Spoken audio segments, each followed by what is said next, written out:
All right, thanks for tuning in once again. It's Ishmael Sistrunk from the St. Louis American and STLamerican.com here with our Rams Roundup. With me today, I've got our Rams Roundup correspondent, Palmer Alexander III. Palmer, how's it going today, man? It's just going, brother. Trying to get over the hump. Over the hump, over the hump. That's something the Rams did not do this past week.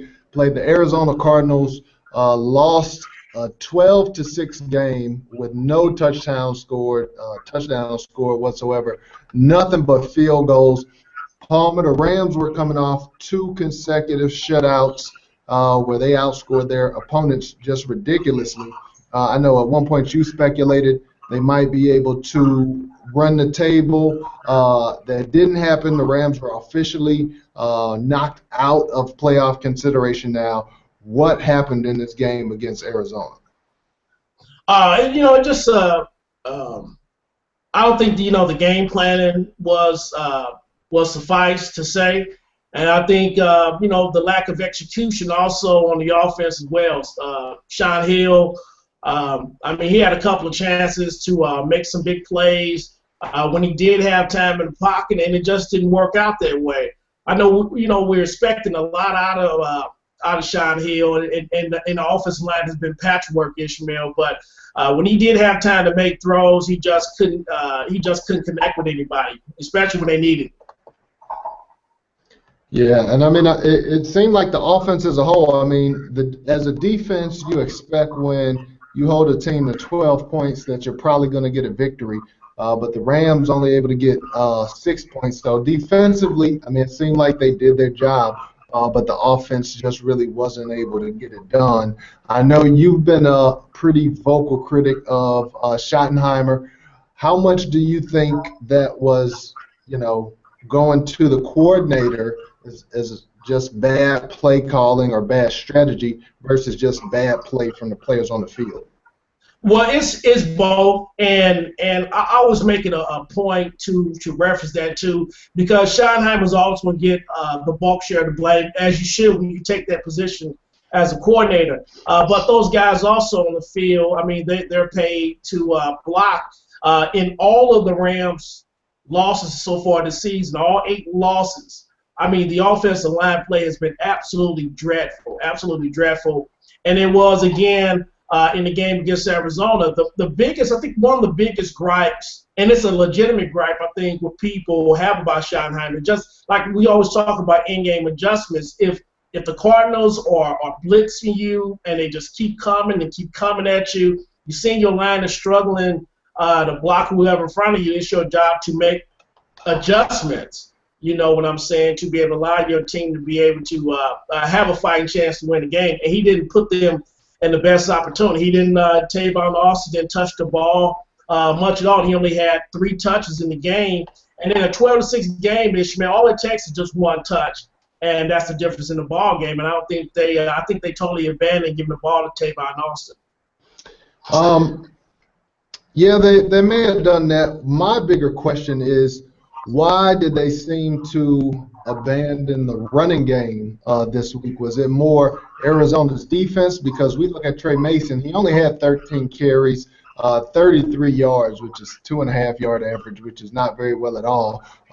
But the Rams giving him only 13 carries. They only had 20 carries overall for the game.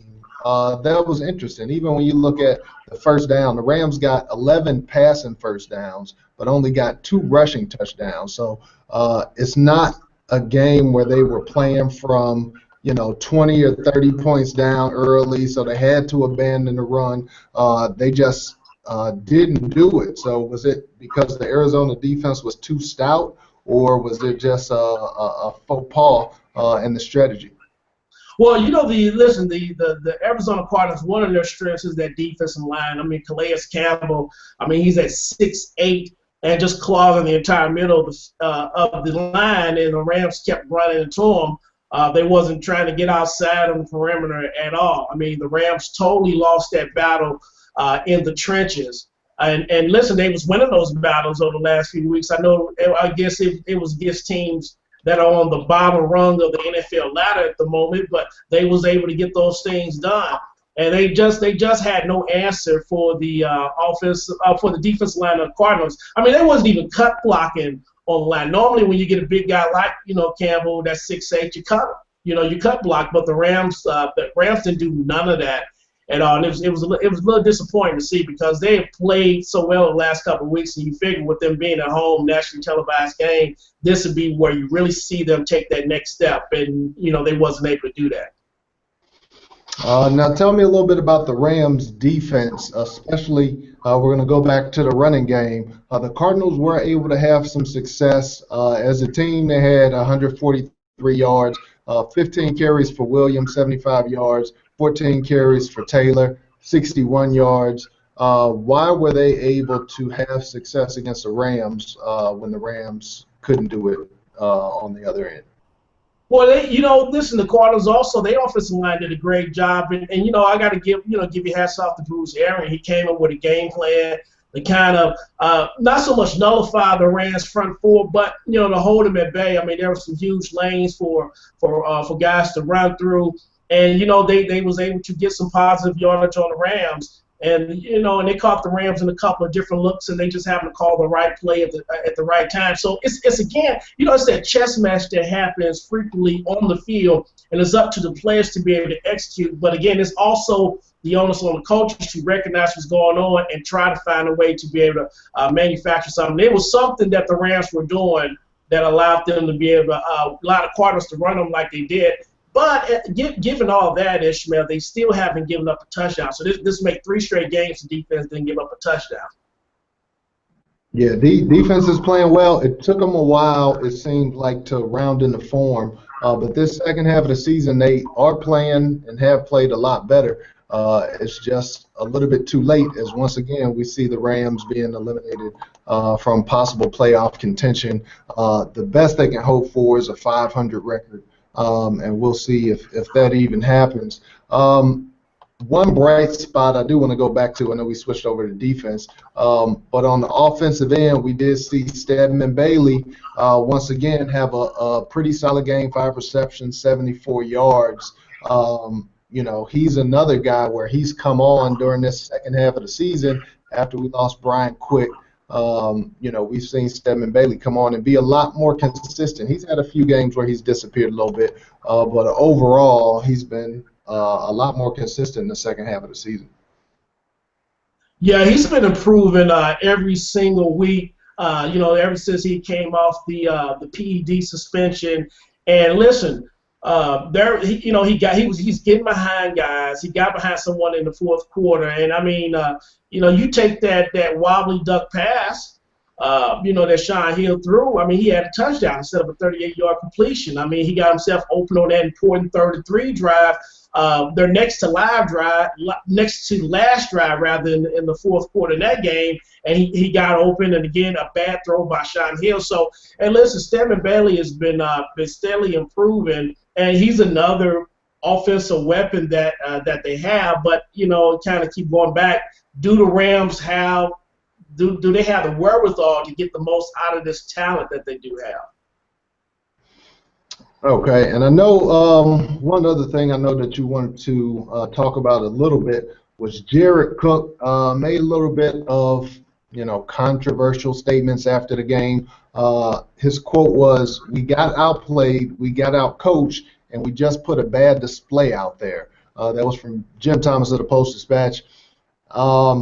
He caught a little bit of flack for that. We heard that Jeff Fisher, called him, sat him down to have a conversation about that. Jeff Fisher says they're fine. But what did you think about the comments from Cook?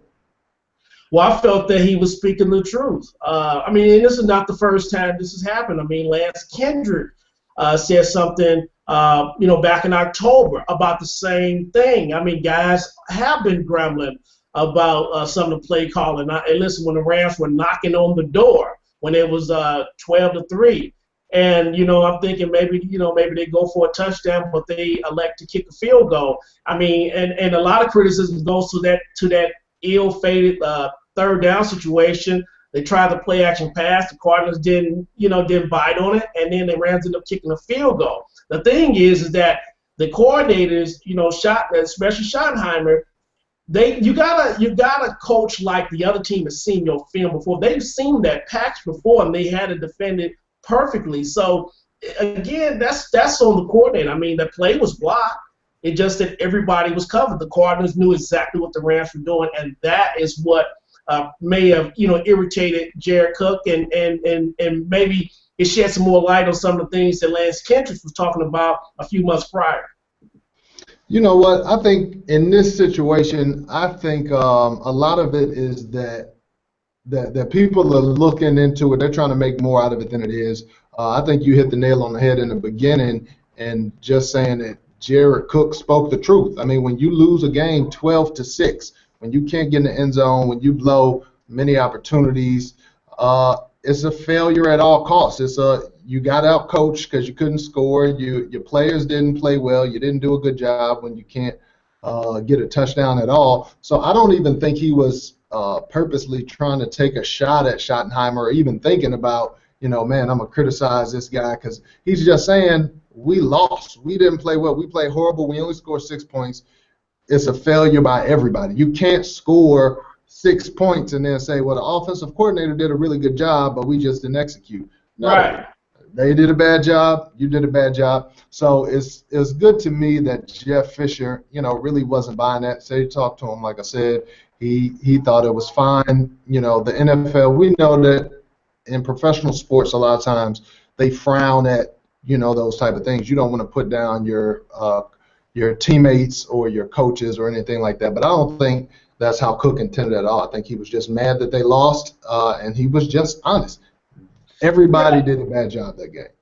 Yeah, I mean, and then you want that out of your players. I mean, give or take. Jared Cook, I mean, it's been up and down with him all season. I mean, he's had to drop passes. He had to blow up with Austin Davis. And then he yelling and having fits on the field in the Eagles game, and then you have the hands up. When he came out of tunnel against the Raiders, and then now you have this. I mean, he just having one of those weird seasons, Ishmael, where if it's not off the field, then it's on the field with him. And plus, he got a pass interference penalty called him also during the game, which wiped out a first down. Yeah, absolutely, he did. I remember that play. All right, well, let's move on about that. We don't want to talk that game again. It was like watching old school. You say what? A week ago. Exactly. Yeah, and it was a Thursday night game, so it's actually been a while since that game happened. Next up for the Rams, they have the New York Giants, who is a similar team to the Rams in that they're an underachieving team. Their record is 5-9.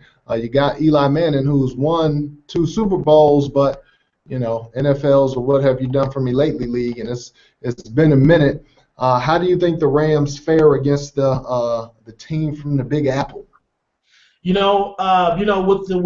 the surgence of Odell Beckham Jr., the Rams, they may have some problems because he has been just torching the league these last few weeks. I mean, ever since he made that acrobatic catch in the far end zone, the home game a few weeks ago, I mean, he's been the talk of the league. He's been the talk of New York City. And so now, obviously you expect him and Janoris Jenkins to have their fair share of battles. And, Jenkins has he's come up on the good side of some of these battles this year, but he's also come up on the wrong side of it. So he is going to be that key guy. I don't think the Giants can run the ball that well, but also keep in mind that we're going to not week 15, but this is the Rams 15 game of the season, and trust and believe that the Giants have scouted the Rams well too. So you have to take that into an account too. So that's why I think the Rams may have a little bit of problems with the Giants this week. They should beat them, but I don't think it's going to be easy at all.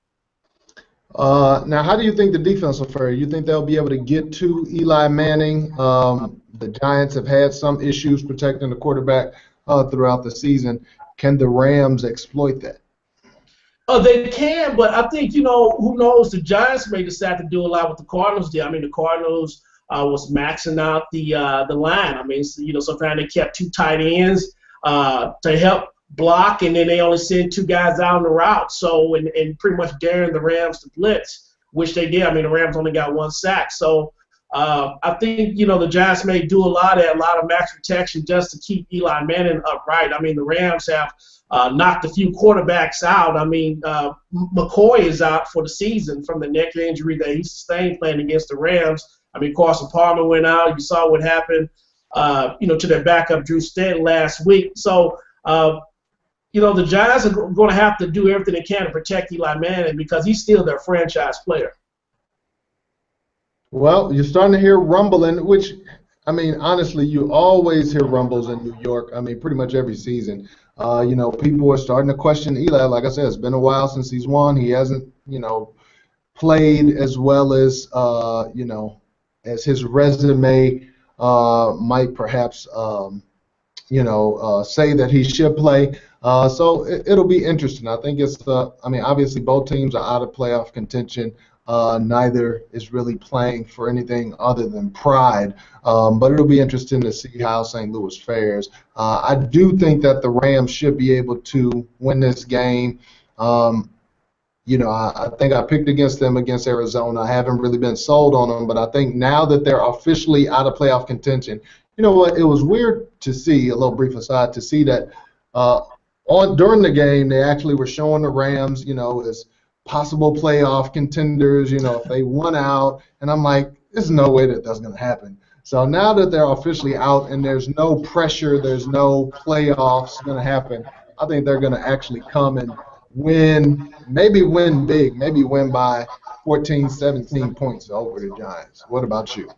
Well, with this team being so up and down, there's no telling because you don't know what you're gonna get out of them offensively, and that's the only reason the defense is playing the way that everybody anticipated for them to play. Yeah, they had a little hiccup against the Cardinals, but again, they didn't give up a touchdown, which is still impressive in itself. So I think they're going to be chomping at the bit to get at Eli, but I don't know what's going to happen with the offense. It's just that, are these guys going to block or will they not block? Sometimes Joe Barksdale, he lines up and it's like he's on a 5-second tape delay. The ball is snapped, and he's still in the same damn position. Then he turns around and sees the quarterback on the damn turf. You got to fix those things. I mean, Scott Welch, you got to stop snapping the ball into your backside. I just don't get that kind of stuff, man. They keep doing these things to themselves. So they have a lot of issues, and we're starting to see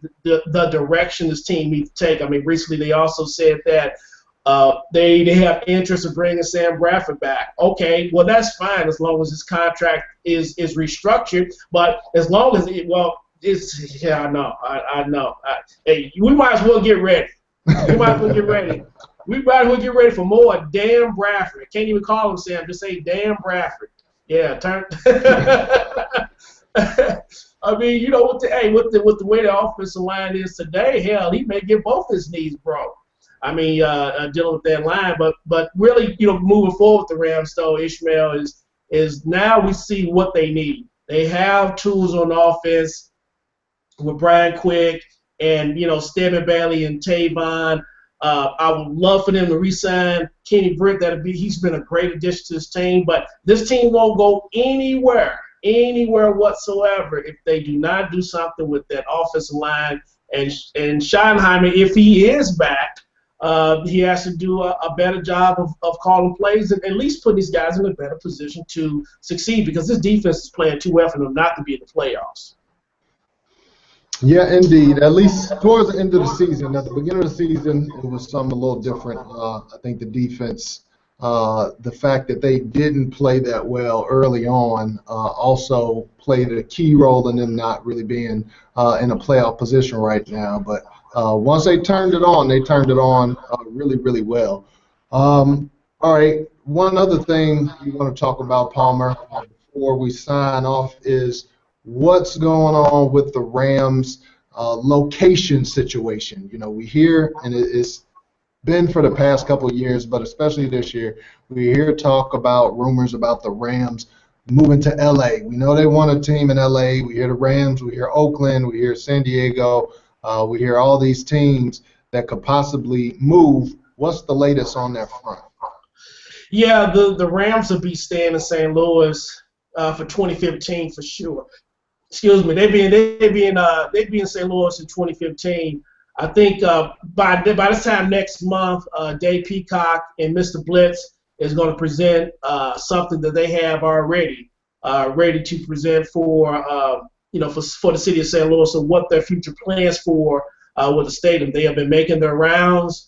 I talked with somebody early this morning that knows Dave Peacock, had a personal relationship with Dave Peacock, and I was told that he is the best guy possible to be the front man for this operation. And listen, when it's all said and done, you can hold him in that same esteem as people hold Tom Eagleton, the former senator, who was very vital to the Rams coming to St. Louis 20 years ago. So I see that coming in the future. And also, a lot of people forget, well, not forget, but they don't know, is that the Tennessee Titans, they also have some issues with their lease. They're looking for a new buyer. So they're another team that nobody's really talking about underneath the radar, but they have a similar issue with their stadium down in Tennessee. So it's just not the Rams and the Raiders and the Chargers. You can throw the Titans in there as well. Okay, and how are you sure, just because some people may have not seen, how are you sure that the Rams are here for 2015? Well, first of all, the Rams won't be able to move to Los Angeles because there's no place for them to play anyway. And, there's still a lot of hoops for the city of Los Angeles to go through to get an NFL franchise. And matter of fact, there's no team that's going to be able to move to Los Angeles and play in 2015. There's no place for nobody to go and play. Now, it was floated out there by 2016, maybe a team would go out and play in the Rose Bowl, but I still find that even a little bit hard to believe because LA is the ultimate city of leverage when it comes to the NFL. All right, so you heard it here from Palmer Alexander III. The Rams will be back in 2015. That's something that we figured, supposed for a while, that the Rams weren't leaving, at least not anytime soon. So Palmer's putting it out there. It's official. They'll be back in 2015. Palmer, anything else that you want to mention before we sign off here today? No, and one more thing. Hey, listen, I recently I saw a poll on Facebook. And it was about ESPN 101 put it up, and can the Rams win with Schottenheimer? And so I did go in there and I said, bleep, no, they cannot win with Schottenheimer. And so the rebuttal I keep getting was, oh, look what he did with the Jets. Look what he did with the Jets. And you're right. Look what he did with the Jets. At his best, the offense was ranked 14th. How far did they get you in the playoffs? It didn't get you any damn where. Okay, so the Rams will be back in 2015. Will Schottenheimer be back in 2015? I know that you're his biggest supporter, Palmer. If it comes down to the final decision, if Jeff Fisher and Les Snead call you on the line and say, Palmer, we're at a standstill. We need to know yes or no. I know you'll throw your support behind Schottenheimer, right? Absolutely. Me and Yosemite Sam, man, we're going to get that big black penis